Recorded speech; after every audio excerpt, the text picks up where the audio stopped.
Welcome to the Black Father's Pulse, the podcast where fatherhood meets purpose. I'm Dr. Alvin Thomas, clinical psychologist and professor, here to guide you through the multifaceted journey of Black fatherhood. Please note, the views expressed here are my own and not those of my employer.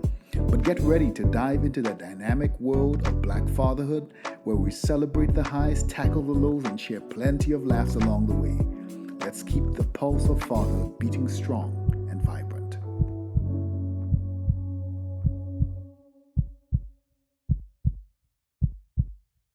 What do you do when your child's brilliance terrifies you more than it excites you?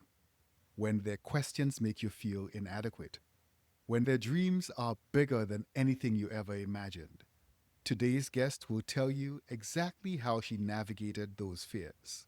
I'm here with Eunice Atitsogbe, and yes, her 10-year-old son, Shawn, became a Mensa member at the age of 4 years old. And at 10, Shawn is teaching science to more than 1.4 million Instagram followers and many, many more on other platforms. But today isn't about Shawn's achievements. It's about Eunice's journey as the woman behind them, the mother who had to learn how to parent a child unlike any other. Welcome to the show, Eunice. Thank you so much. It really is a pleasure having you. I know we had Shawn in an earlier episode, and he was just ridiculously cute, but such a great presence on the show. So it really is awesome to be able to hear the behind the scenes for this remarkable 10-year-old. But let's start with the hard truth. What is the hardest part about being Shawn's mom that nobody talks about? Wow, that's a wonderful question. Well, the truth about Sean is there's a lot of them. Mhm. He's our miracle baby that I waited for 12 years for him. So it was a long journey, 4 miscarriages, and then Sean came. And he came when I was very old. I was 41. So I knew that I had something special Mm. in my hands. A few months into his journey, we realized that he was a genius. So it was a wild ride from then. And the most important thing to me was I saw myself in him Mhm. because I was just like him when I was growing up. So I realized that I have a big load on my hand to ensure that he achieved all his goals. And that has been the the fuel in my train. Tell me about a moment when you felt completely out of your depth as Shawn's mother. A moment where you just felt, oh my God, I don't know what else to do with this kid. Sure, Well, you have many of those moments. many of those moments. So the very first one was when I got to know he could read. Right. And that was when he was 9 months. 9 months. Yes, 9 months. He said his first word, which was dad, but he wouldn't say anything else. Mhm. So I took him to a store. I parked my car and he read the name of the store. So I looked at him and I was like, hmm, I don't know, I didn't hear right. So when I got home, I showed him a few flyers, Right. and to my shock, he said it. And so I realized that, wait a minute. I called his dad on the phone. I didn't wait for him to come home. I called him on the phone. I said, do you know your son can read? He said, stop pulling my legs. I said, no, no, no, no. We have something else in our hands. I knew he was showing me signs, but today, my everything, my expectation or my doubts and everything has been confirmed. Our son is more than what we think he is. So I freaked out for a little bit. And I think I called my mom. I said, I think Sean is just like me. And my mom was like, stop, stop. I said, no, no. I told my dad too, because he knew how I was when I was a kid. And Right. then I started, was like, okay, where do I start from to make sure that he doesn't end up like me, So, not doing anything? wow.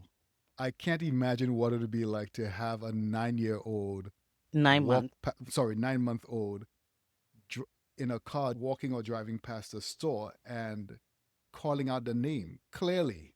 not like Mhm. in a mumble, but Mhm. wow. That Yeah. yeah, that would blow my. Like, I am Mhm. I'm trying to control myself, but in my mind, I'm a little bit freaking out too. Because I got to know that he knew more than I had expected. He knew some things because Right. of his actions and reactions around the house. But then I got to know he knew way more than I thought he knew. Yeah. You mentioned a couple of times that he reminded you of the stories you've heard about yourself as a young kid, but also the memories you have as a young kid. Could you tell us a little bit about what you look like as a young kid and where you see the parallels between yourself and Shawn? Yes. So I was told that at a very young age, I knew almost everything around me. Mm, And my dad kept saying that my kindergarten teacher always told him that your child is special. And I remember growing up, I mean, it came all the way through my high school mm, time. In throughout from middle to high school, we did the position kind of grading. mm, And I remember from Form 2 to Form 4, where it was grading, I was first in class every term for Form 2, Form 3, Form 4. So mm, Form 5, then we do the O level kind mm. of grading. So that was when it changed. But all through my secondary school years, like my high school years, Right. I was always on top of the class. And I remember my home name is my Ghanaian name is Otima. And I remember one of the nicknames my mate gave me was Otimas because instead of saying Otima, then they add mathematics because I was very good in mathematics. Right. So they call me Otimas. Wow. Wow. Yeah. Have you ever worried that you were not smart enough to raise Shawn? Not exactly, but I always say that he's way smarter than I was. But Yeah. you feel that your own experiences as a really smart child have kind of prepared you to Yes, understand some of what he's going through, some of what he will be experiencing. exactly. It has. And I don't let him know. And sometimes I pretend Mm-hmm. just to help him because I realize that if I let him, like if I rub shoulders with him, letting him know that way we're smart, it Mm-hmm. will get into his head. And I don't even let him know how smart. Up till now, he still doesn't know his IQ. He keeps Mm-hmm. asking Mm-hmm. me, and I keep telling him, I don't know. And he said, Mom, I said, I decided not to tell him Mm-hmm. because I try to keep him at a balanced place where he doesn't think he's too smart for the world or too smart for me or anybody else. So, not telling him his IQ score is more about making sure that humility and social skills are on par with the intelligence. Yes. Okay. Yes. Mhm. Is there a time when you think you're going to tell him? Yes, I But will. not, but not, Not not, now. not, not just yet. Okay. Yeah. Okay. He's extremely gifted. Mm-hmm. His dad knows he's extremely gifted. Lots of people who interact with him know how gifted he is. Um, what is the most possibly ridiculous thing somebody has said to you about raising Shawn? One of the most ridiculous things is that, and it's not only one person, Mm-hmm. a few people feel like I should allow him to just go through the normal school. You don't talk about his smartness in gatherings with your Yeah, African yeah, family. yeah. The compliments come, Mm-hmm. people give him compliments, and I say, oh, yeah. And every now and then, if somebody goes further with the conversation, then I'll release one or two. Oh, yeah, he's really good in that or Mm-hmm. that and that and that. But I try my best not to, especially when there are other kids around. I try Mm, very, yeah. very much not to say most like sing his praises. Right. Because I am somebody who is from a very humble background. I don't want anybody's child feeling some way. And I always tell him that even if you know the answer in gatherings like that, keep quiet, give the opportunity to others too Mm-hmm. before you show that you know it. Yeah. And So again, just being very cognizant of other people, especially other children. who Mhm. are developing at a different A stage, normal. a normal Right. stage, not Mhm. the extraordinary stage that he is. But also balancing that we do appreciate you and Mhm. love you for who you are and exactly Mhm. the gifts that you have. Mhm. And we're not trying to hide them, Exactly. but we also want to celebrate other people with their gifts. And thank Exactly. you And so. also to teach him that you don't have to prove to anybody that you're smart.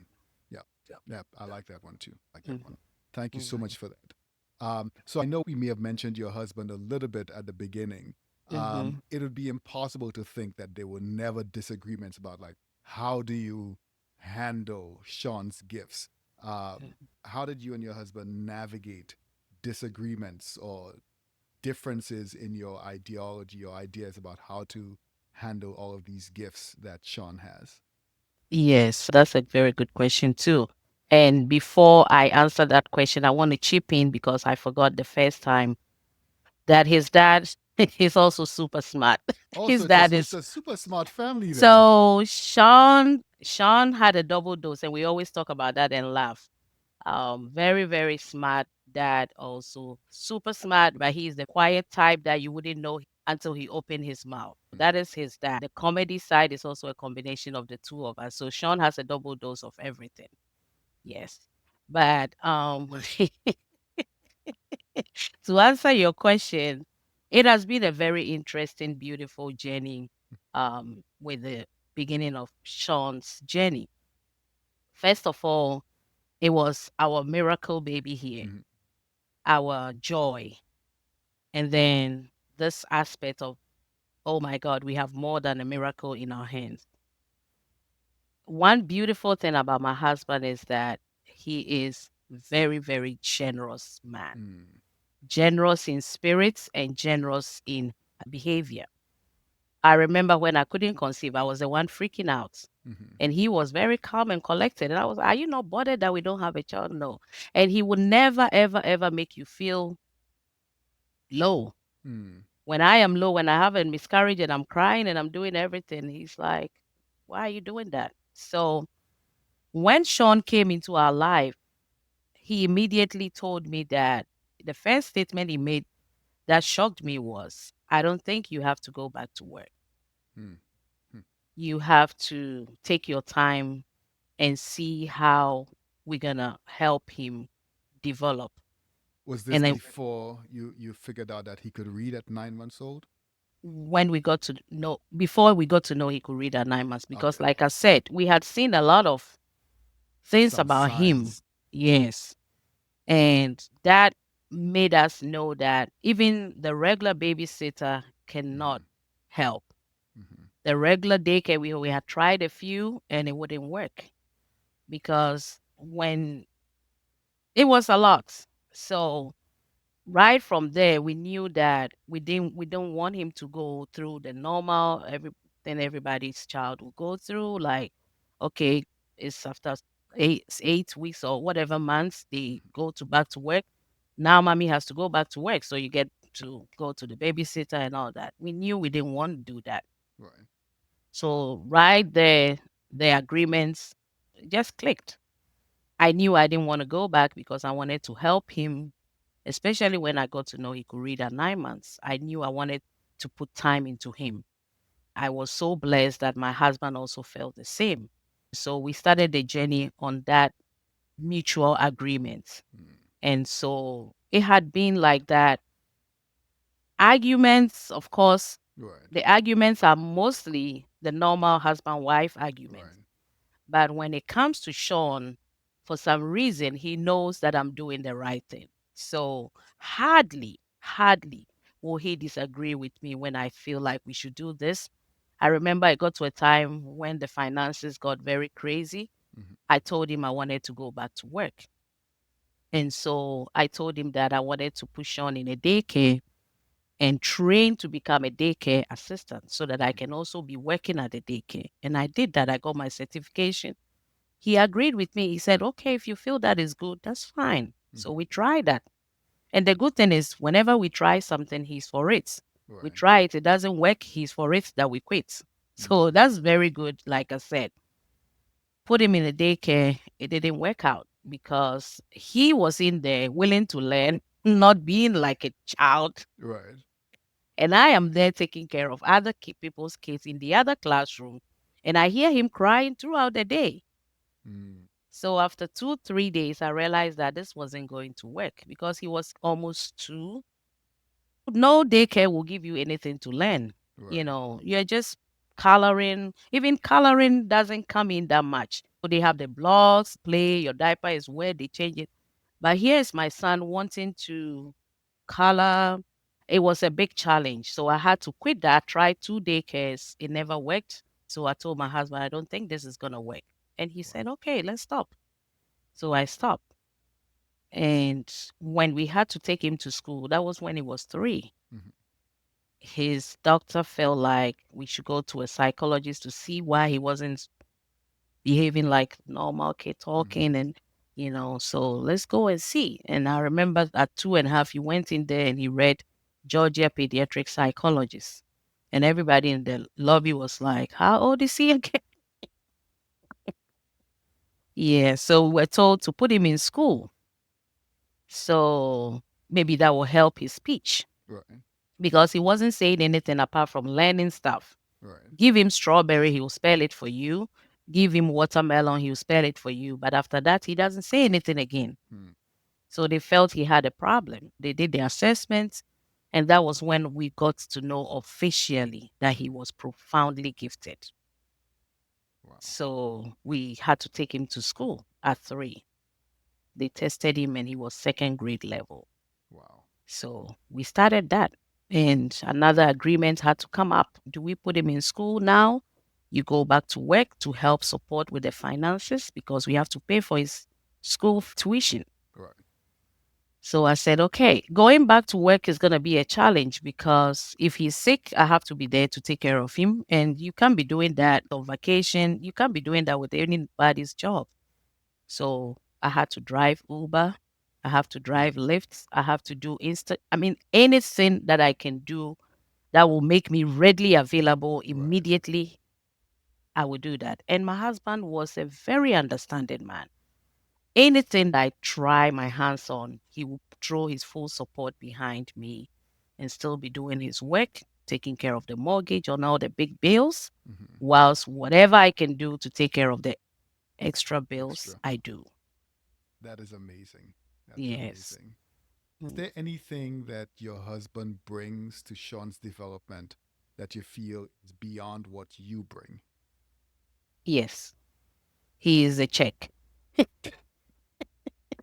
He is the masculine check that I know I don't have. Mm. What And does he that look knows like? it. That looks like, hey.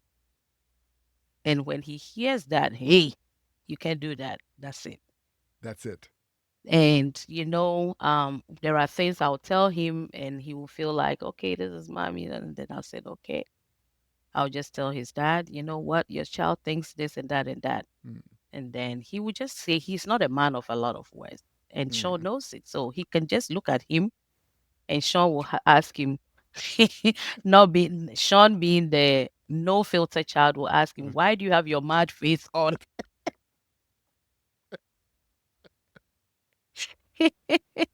And he knows that when he has his mad face on, Right. So it means something needs that to be fixed. something needs to be fixed, and he will quickly fix that He'll figure and out what needs to be fixed and fix it. and fix it. Yes. And the love is unconditional and beyond limit. And sometimes we fight in the house. The fight is who loves you better. And when he's going to work, I'll be like, bye, I love you more. And Shawn will be like, I love you more, I love you more. That's so the love that he gives to him is amazing. And behind the scenes, know a lot of people, especially when he became a social media sensation, a lot of people don't see his dad. And we get very, very rude comments like his dad is not in his life and all those crazy comments. And he's not even bothered because he knows that he gives him 100% of what every child needs from a father. And feels it as well. He Yeah, that's feels great. it. It, Yes. it just is amazing how this pernicious narrative is always present this pernicious narrative of black fathers not being involved and not being present just always seems present. And even in a space where we have this really exceptional kid and this beautiful family doing all this hard work, the default assumption, if we don't see dad in a very visible way, the default assumption is that dad is not present. And yet, the story that we're hearing is far from it. He is Mhm. ever present. His presence is felt. He's physically there. He's financially there. He's emotionally there. He's nurturing. He's protective. He's supportive of you, of Shawn. That is what we're hearing about black fathers in general. But you almost have to force the issue and deliberately put that message out there for people to even start to think about it. And even then, people are still fighting it. So I'm hoping that what people are going to hear from is that Mhm. Shawn's dad is here. Mhm. Shawn's dad is very involved. Very Shawn's dad involved. Shawn's dad is very loving. He's very nurturing. He's doing everything that a regular dad would do and Mhm. more. Yes. So thank you so much for sharing that with us. Yes. So I know that you say that there's sometimes this playful competition between you, Dad, and Shawn about Mhm. who loves more and all that wonderful stuff. But so maybe you could finish this sentence for me. My husband thinks I'm crazy when I. Showing Shawn all the love. I suspect he will look at this and there'll be a discussion that Mhm. he's the one who has all the love. Yes, Do you think raising Shawn has changed your marriage? I just think about this love banter. Has that changed your marriage in any way? it has in a very big way. It has changed our marriage. It has lowered marital conflicts Mm, in our lives. Because right from when Shawn started becoming aware, we made a decision that we're never going to fight in his presence, mm, or we're never going to argue in his presence. And I've seen a big sticking to that plan. mm, Even if we disagree on something, we don't show it, especially in his presence. mm, And that has helped because by the time we get time mm. to get back to the argument, there's no more anger, there's no more disagreement because by that time, one of us had figured it out Right. or one of us had just let go. So it has less friction, less misunderstanding, less doubt, and all Mhm. that. And it's made it a very beautiful, beautiful relationship. What's one thing you and your husband do together that you think every parent couple should try? The first one is try as much as possible not to disagree in the presence of the kids because it does not help kids Mhm, at all. And also try to agree on your child, especially when the child is a gifted child. I say that because I have upper knowledge to that. mhm, Most of the time, the stories that I hear is that one sees a child as gifted, the other does not. mm, Or they don't agree on the same, they don't get on the same pathway to help the child develop their talents. mhm. And sometimes I hear the stories that those are very challenging because at the end of the day, the child is left to fend for themselves. But when there is an agreement, I'm a woman of faith, so I'll bring the Mhm, Bible to it mhm. because the Bible says when two agree on something, they are able to achieve more. Right. I know that when the parents agree to run this together, the power of God comes in to help Mhm. you to achieve that. So that is one thing I would like every parent to look at in that manner. That is really awesome.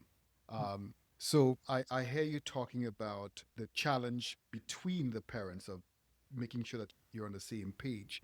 But I think also of that early journey of getting Shawn tested, getting Shawn in school, advocating for kinds of things that he would need in school. Could you tell us a little bit about a time when you had to advocate fiercely for Shawn because there was push? Yes, so I had to all through the journey. And sometimes when I push and it doesn't get through, I take it upon myself to do it. Mm-hmm. So I remember when Shawn, I tried 3 schools in the beginning, none of them worked Mm-hmm.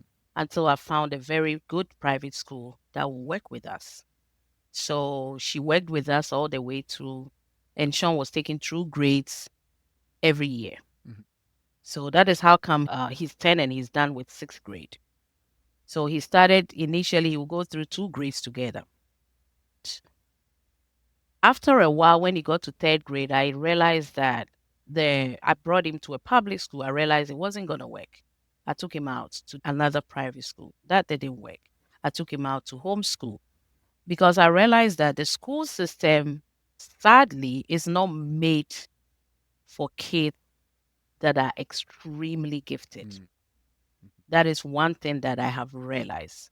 The second thing is that the help will come, but if the help is not enough, what do you do as a Mm-hmm. parent? So he's going to school. I'm giving him extra stimulation. I'm doing everything that I can to make sure that he doesn't get bored to the point where he starts misbehaving Right. or start acting out. So always, always, always, I've had to advocate and push and push and push and push and push. Thank you so much for that. Um, so I listened to you talk about Shawn and the advocacy that you've had to do, and I suspect you will probably continue to have to Hmm. do on his behalf.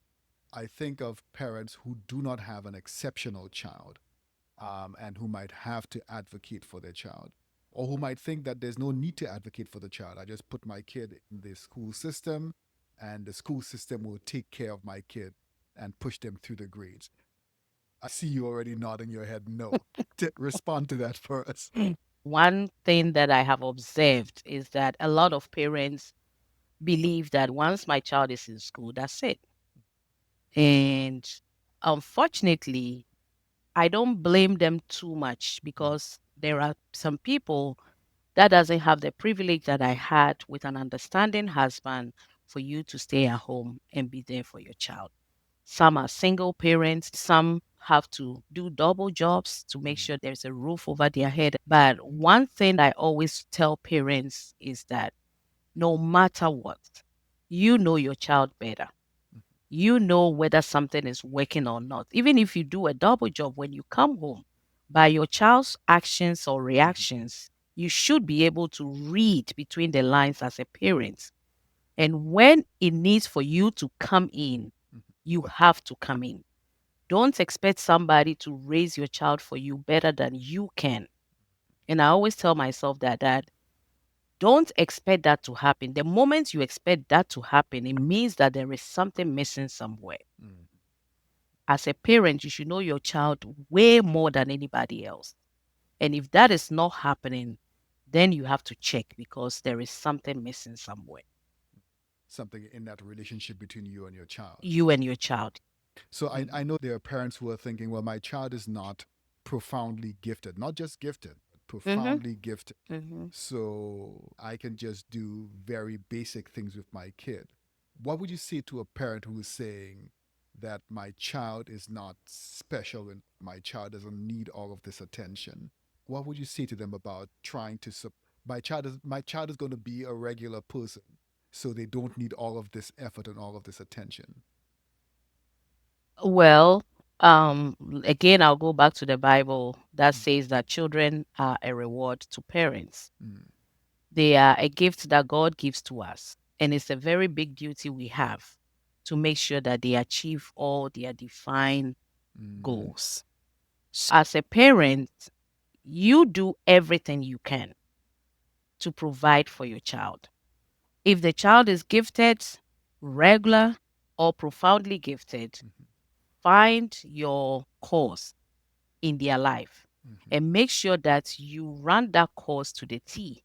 mm, At the end of the day, when they achieve their goals, posterity will judge mm, and you will realize that your work has paid off. Because if you pull back what you can put in them, you are not fulfilling your Mhm. divine goal. Give it all out. Give your everything to that child, whether they are normal, they are special, they are gifted, they are profoundly gifted. Because I've had the opportunity when I came to this country, I was a CNA Mhm. and I took care of highly autistic and profoundly developmentally challenged kids. Mhm. Up till today, some of the parents of the kids I took care of still reach out to me because of the way I took care of their kids. Mhm. Even when they are profoundly, mentally, whatever, I am able to find a connection with them Mhm. and create a love and a relationship for them that in some cases their mothers and fathers had never felt with them before. And I always tell them that, you see, it is possible when you put your mind to it. Mhm. So even if the child is mentally derailed, way off, Mhm. there is a way you can connect to them and bring them to a place of achievement in their lives. So I'm trying to see what this looks like in a practical sense. So you have a single parent or two parent home where both parents are working the usual 9 to 5. They're out early in the morning, drop the kid off to daycare or a grandparent or a relative, and they're back from work at 5 and they're tired and they're trying to de stress, working on their marriage and doing whatever else they need to be doing. Where do you see the space for parents to pour into their kids, for parents to support the development of their children, for parents to help children discover their interests or passions? Where is that space? That space is always able to come when the parents is willing and ready to do it. Mm. I hear parents tell beautiful stories of driving their kids to school because that is when they try to connect. Mm. Whether it's at the dinner table, people have various ways of finding that space. Mhm. And to those still finding it a challenge, I always tell them that when you are determined, there is always a way. Mm. So the first thing to do as a parent is to be determined to be part of your child's life. And once that determination comes, you will realize that when you look through your schedule, you will find a lot of spots that you can chime in as a parent to reach out to your child. And also, most of the time, the kid's reaction Mhm. gives you the cues. They always tell you whether you are not doing a good job with them. Mhm. So the moment you see those things coming up, you have to quickly get back to the drawing table and Mm. find a way. And sometimes I tell people there's a lot of sacrifices you have to make. When that time comes, make that Mm. sacrifice. And I will use myself as an example. I was in the middle of school when I had Shawn. Unfortunately, I couldn't complete. That was my second degree. I have had my own degree back home already. I Mhm. was trying to go back to school when I came here. Secondly, I wish I was working. Mhm. I wish I was making some money too, especially when it comes to time where I can buy new bags, new shoes, new Mhm. this, new that. I can't do the things I wanted to do as a woman. But then I made a sacrifice. Mm. I told myself that I want this child to achieve what he has to achieve because I could not, because unfortunately my parents didn't see through for me. I will make this sacrifice to see through it for him. So it was a big sacrifice I made. And sometimes parents need to make that sacrifice. Because when I see Shawn now, I am happy in my spirit Mm. that I made that sacrifice. So the end results will always make you realize that the sacrifice you made sense. When you have to make a sacrifice, please do it. Thank you so much for sharing that. I'm going to share something about myself, which I usually don't do on the podcast. As you were talking about sacrifice, I was thinking of myself 6, 7, 8, 9 years old. My mother was a seamstress, so she didn't make a ton of money, and she was working for herself as well as working for somebody else. She would come from work in the evening having sewn all day for somebody else's store and would come home and do her own sewing on the side, which meant that she was sewing up until 10, 11, 12 at night. Mm. And she was sewing by candlelight on a Wow. sewing machine with no electricity. So she was, Using and the I hand. remember myself and my brother sitting at her feet, pushing the pedals. And that was the time when my mother and my brother and myself would be talking about things that we loved to do, things we wanted to do, all kinds of strange, weird dreams that kids have. I Mm-hmm. remember we would, like around Christmas time, we would go downtown. We weren't going to buy anything because we couldn't buy anything. And so my brother and I would be walking down the streets with her, looking at all the show windows and saying, when I grow up, I'm going to buy you this, I'm going to buy you that. I want to be a pilot and I will be able to buy you. Mm-hmm. So she was able to talk with us and feed our dreams. To Mm-hmm. me, those ended up being really good cementing moments for our experiences, both with my parents, but also for ourselves, Yes. because we got to accept who we were. We got to dream.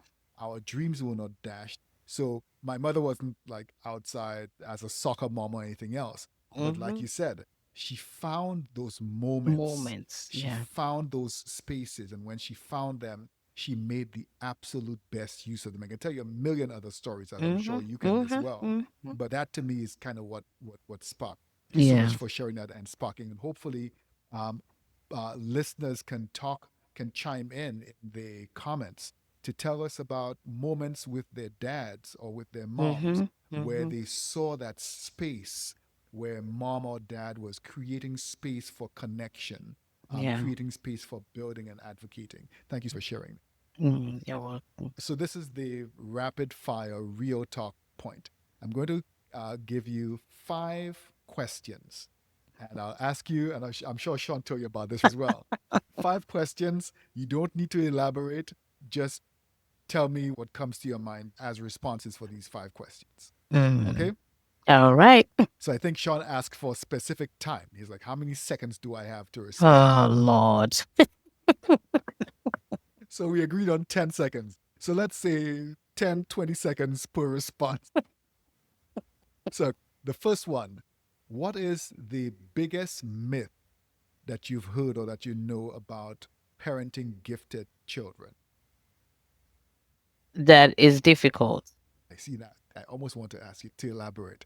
Okay, so it's not difficult then. Okay, my second question, one thing you wish you had done different. Expose Shawn early Mm. to the world.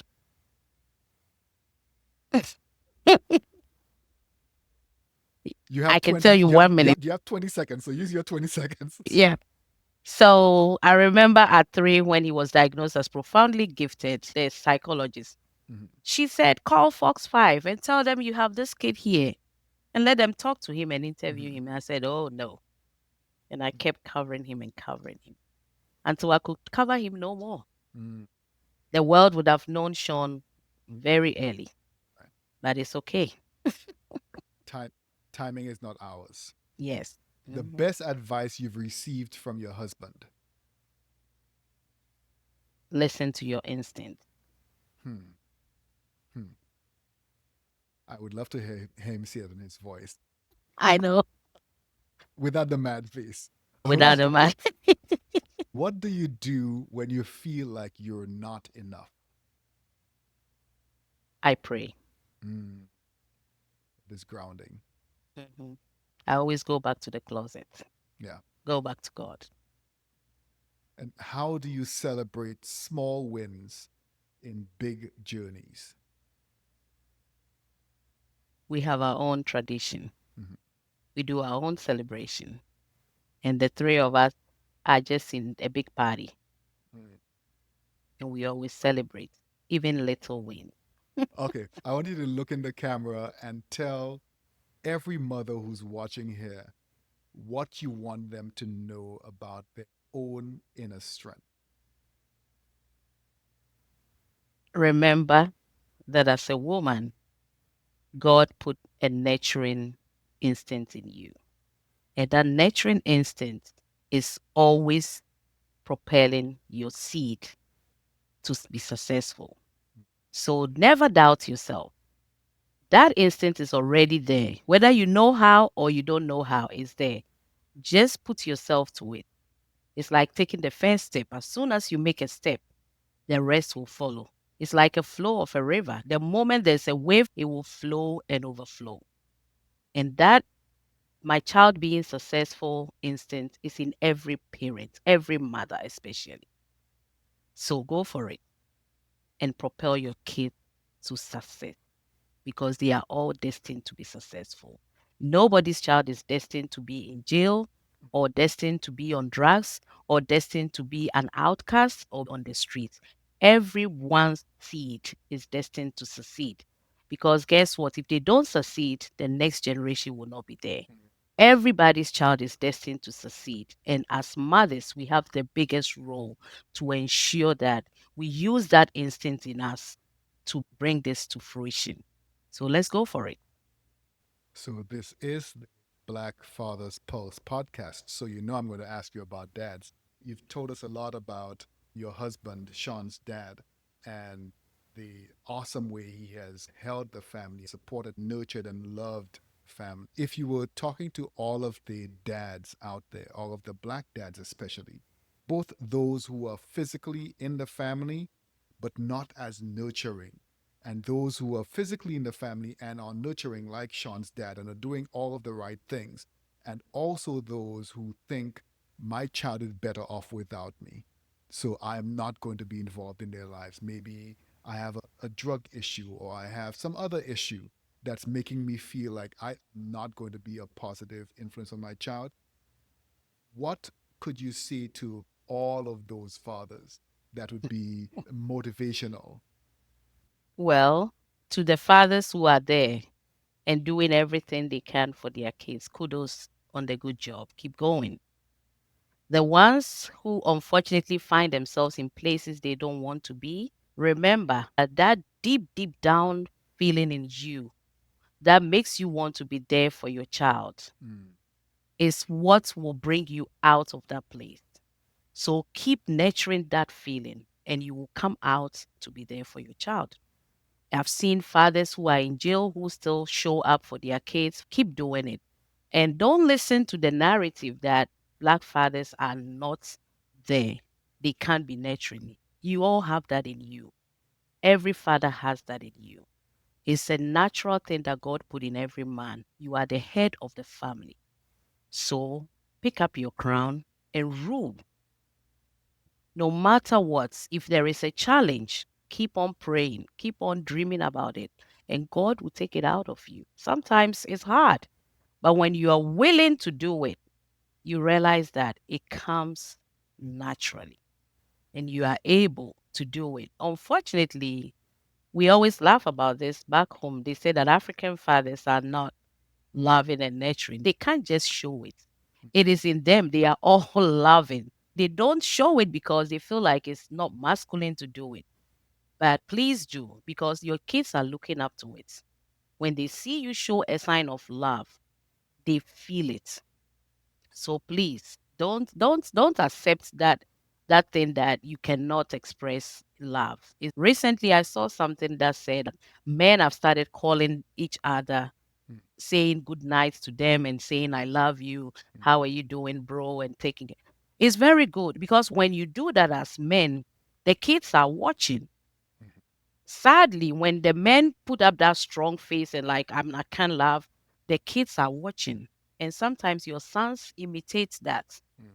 and the cycle keeps going. So please let go. Show love.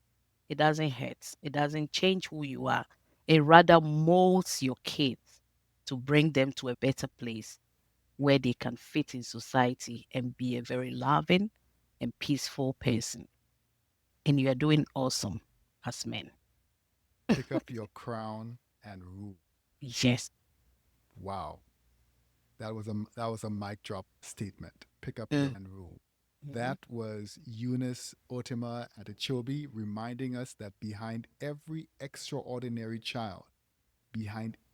child is parents or our parents who's who have chosen courage over comfort, parents who have chosen sacrifice over satisfaction, and that every parent has more strength than they know. Thank you so much again for joining us on the Black Father's Pulse, Eunice. It was a pleasure as expected. Thank you so much.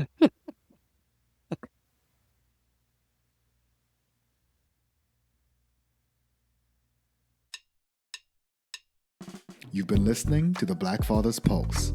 I'm your host, Dr. Alvin Thomas. I'm a clinical psychologist, researcher, and director of the TriLab at the University of Wisconsin-Madison. Views shared on this podcast are mine or that of my guest and are not associated with the university.